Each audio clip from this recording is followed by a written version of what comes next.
Well, welcome to Chapter 15, everyone. Designing Applications. We are getting so close to the end, you can almost taste it. But here we're shifting gears away from code and starting to think about object-oriented analysis and object-oriented design.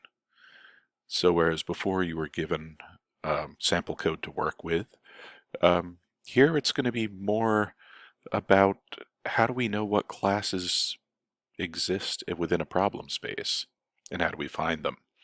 Now, that is not the focus of this course, but we wrap up with this topic. Keep in mind that there are two other courses at Raritan Valley devoted to this topic. It may or may not be within your program, but they are available as electives. I do know that game developers right now do have systems analysis and design as an elective for thinking about how computer systems come together. And so it will take the topics that we're talking about today and introduce new formal methods for describing these documents, which are sort of common within software development environments, so that you can both understand your team's ideas and generate and document your ideas in a way that will be easily understood by many different teams, because they're sort of a common method of organizing information. There's a follow-on course to that, CSIT 211, Systems Implementation and Development, which takes those ideas a bit further.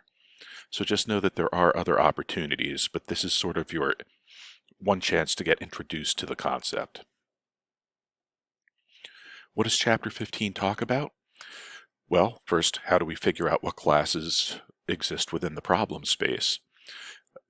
We'll introduce a method that was conceived of early in the process of making the transition from procedural style programming to object-oriented programming, called CRC cards. We'll talk about what is necessary to design code interfaces. So you've been working on just developing method names and all, and then implementing the methods. But when you're thinking about designing a system, the first thing you're thinking about is, what classes are necessary and how will they communicate with one another. So designing code interfaces. And then we'll wrap up with a discussion of design patterns, which are common collections of classes that are structured, that solve particular problems and have certain advantages and certain disadvantages. So let's get started. When we talk about analysis and design, it is a huge, very complex topic. It is the subject of entire master's programs in computer and information sciences. So keep in mind that this is going to be, kind of your gentle introduction to the field.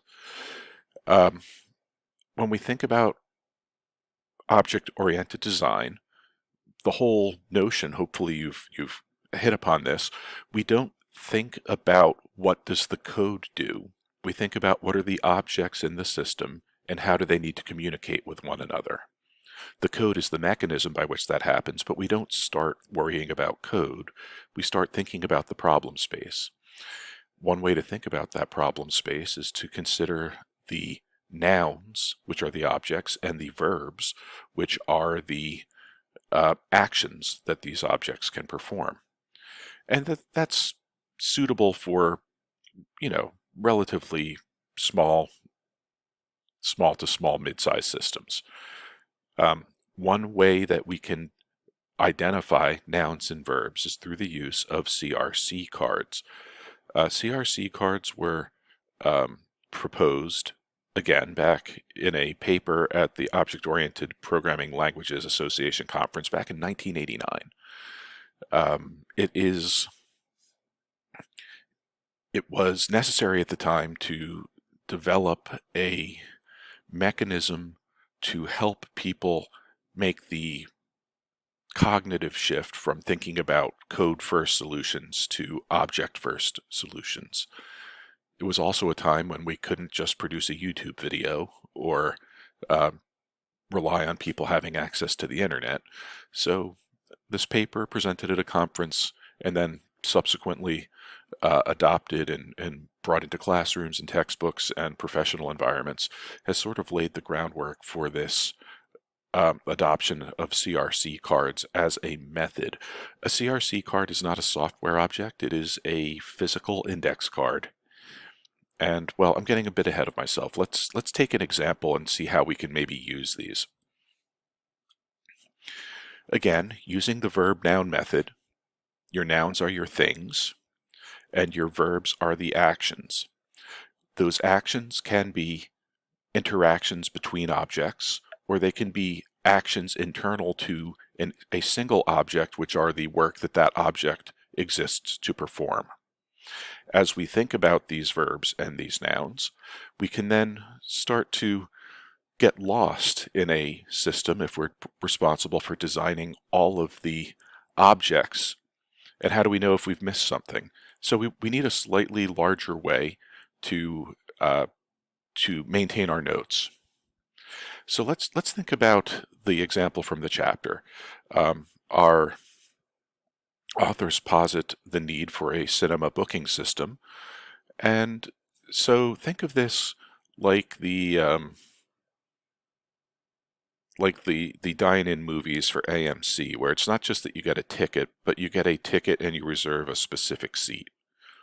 Or maybe it's like, one of the Fathom events where it's a special single screening. So you're booking not just the right to get into the theater, but in a specific location. So in this case, we have a booking system. Let's say that it is a multiplex because it's not the 1970s and we tend to have theaters that have multiple screens. And each theater is going to have seats arranged in rows, and customers can reserve seats and they're within a row, and then they're given specific seats in that row. And they can reserve more than one seat so that they can have, make a single order to bring friends and have them there. So they can have bookings that have several adjoining seats. So we're not going to go individually where they can do, well, we want to put 2 people in row K and 2 people in row J, and we'll be, front and back. We're assuming people want to sit side by side. So there are assumptions, as in anything, and maybe this isn't the case, but it's the system we're developing. Furthermore, each booking is going to be for one show. It's going to be, so the screening of a given movie at a certain time. This should not be a separate, should look more like that. Shows are at a certain date and time, and I can't believe that I missed this when I was going through things. They have to be scheduled into a theater. Okay, so there's a relationship between shows and theaters, that means. And then also, the system is going to store the customer's phone number. So we're not assuming like username, ID, QR code, any of that. It's a very basic setup. So a customer would pop up, go to the box office, give their phone number. The person at the box office would say, yes, you have this reservation, here are your tickets, and off they go. So what you would want to do at this point, and maybe you want to pause the video and go look at the description in the textbook. What are your nouns and what are your verbs?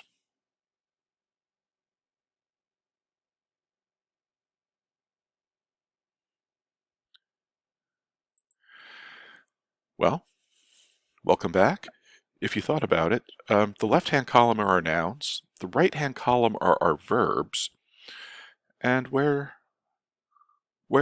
there's a horizontal mapping, we can kind of start to think of some of the verbs and how those verbs relate to the nouns. So we have a cinema booking system, which is the overarching object that's going to manage all the others. What does that need to do? Well, it needs to store seat bookings. It needs to store the customer telephone number. Okay. What about a particular booking? Well, a particular booking has the seats that have been booked into it. We have a theater. We're not sure what those verbs might be yet. We have a seat. We have a row. We have a customer. And the customer reserves seats. So that's something that the customer does through the software. The customer is given a row number and seat number. So that's kind of indicating there's probably a relationship between a customer and a row and a seat.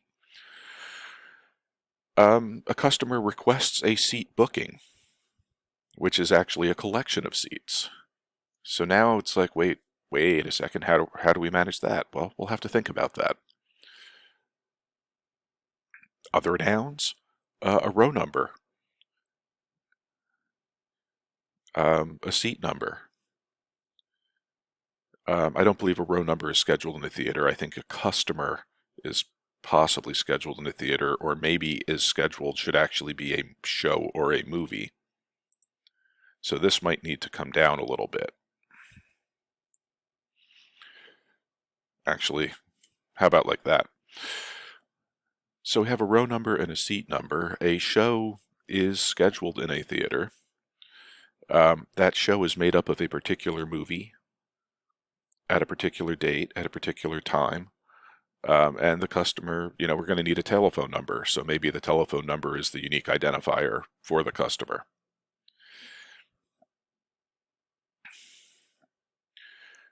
Well, okay, so we have a bunch of nouns, but does this mean we just open up BlueJ and start building?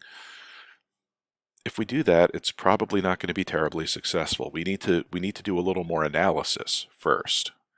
So what tools do we have at our disposal to make that happen? Well, we can use CRC cards. The class responsibility collaborator card is, like I said, literally an index card. One of the things we're good at doing as humans is seeing objects in space, physical objects in space, and being able to manipulate them to indicate proximity from one object to another, to indicate a relationship between them. So by having a bunch of physical index cards, we can start almost playing a game with them, or at least laying them out, to kind of physically show which objects relate to other objects.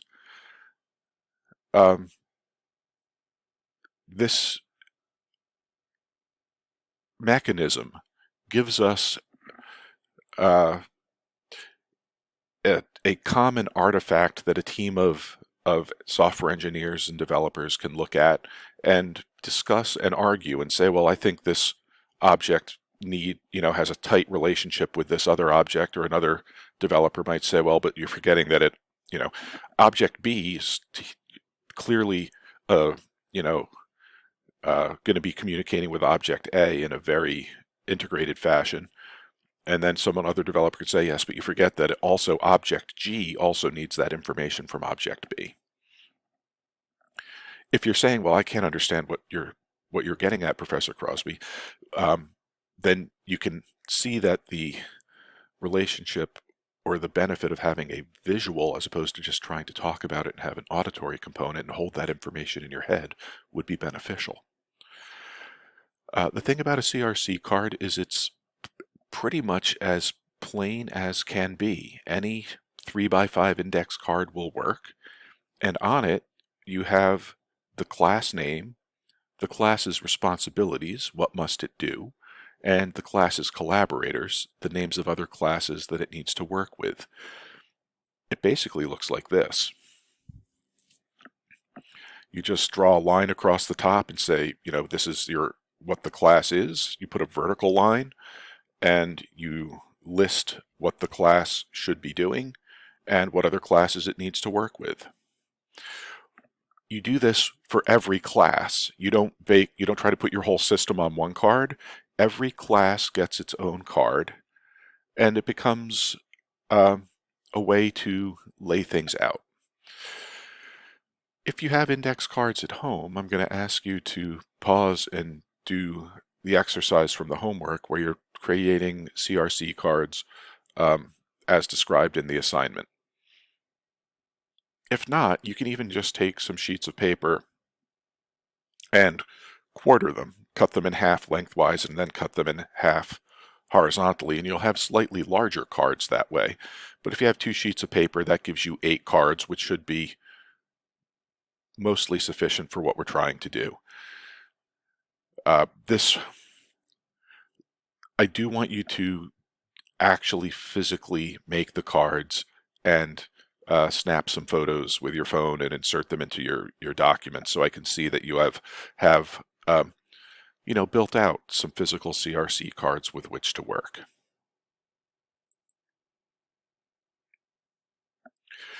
Once you're done with that, we will come back and we will talk about use cases and how we use these cards as a design tool.